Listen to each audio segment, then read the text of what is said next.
வணக்கம் விஜய்ண்ணா. அண்ணா, எதுக்காக நீங்கள் கவலைப்படாதீங்க, யாரை பற்றியும் யோசிக்காதீங்க. உண்மையிலுமே சொல்ல நல்லா கேட்டுங்க. தமிழ்நாட்டு மக்களை முன்னேற்றணும், அவங்க நல்ல வழியை கொடுக்கணும். நீங்கள் வந்தீங்கல்ல, அந்த கால் பகுதியை மட்டும் பின்னாடி வைக்காதீங்க.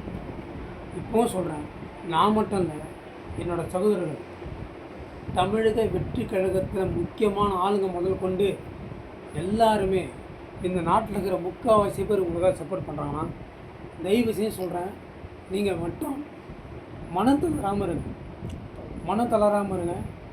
எந்த ஒரு காரணத்துக்காகவும் எதுக்காகவும் நீங்கள் தயவு செஞ்சு மன கஷ்டப்படாதீங்க. முதல்ல நீங்கள் உங்களுக்கு மன கஷ்டப்பட தாங்க, வீரம் சூரம் எல்லாமே இருக்குண்ணா. ஆனால் மன கஷ்டம் உங்களுக்கு இருக்குது. இந்த கரூரில் நடந்த இந்த சாவு விஷயமா நீங்கள் ரொம்ப கஷ்டப்படுறீங்கன்னு எனக்கு தெரியுது எனக்கு. ஆனால் உண்மையுமே சொல்கிறேன்னா, யார் எப்படி போய் செஞ்சாங்கன்றத அவங்க மூலியமாகவே தெரியும். நீங்கள் சொல்லிட்டீங்கல்ல, அது தெரிய வரும் நான் சீக்கிரமாக. ஆனால் நீங்கள் மட்டும் தயவு செஞ்சு எங்களுக்காக வாங்க.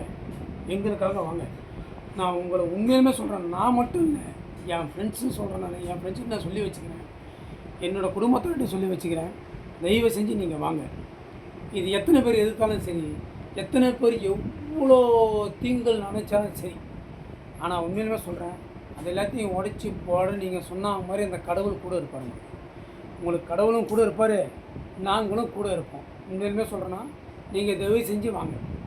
தயவு செஞ்சு திருப்பவும் அந்த மீட்டிங் பண்ணுங்கள், கூட்டம் போடுங்க.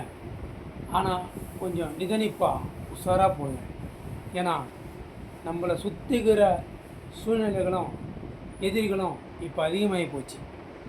இப்போவும் சொல்கிறேன், நான் தயவு செஞ்சு அந்த சூழ்நிலைகளையும் எதிரிகளையும் நீங்கள் பார்த்து பக்குவமாக நடந்து வந்துடுங்க.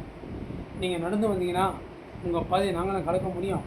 நீங்களும் நாங்கள் நினச்ச மாதிரி நீங்களும் அந்த பதிவை அடைய முடியும். உண்மையிலுமே சொல்கிறேன்னா, நீங்கள் பார்த்து பக்குவமாக வாங்க. எந்த ஒரு பிரச்சனையாக இருந்தாலும் சரி, எந்த ஒரு யோசனை இருந்தாலும் சரி, தெளிவாக முடிவு எடுத்து தெளிவாக யோசனை பண்ணி தெளிவாக இருந்து நீங்கள் வாங்க. போதும். உங்களுக்காக நாங்கள் காத்திருக்கிறோம். எங்களுக்காக நீங்கள் வாங்க. வணக்கம்.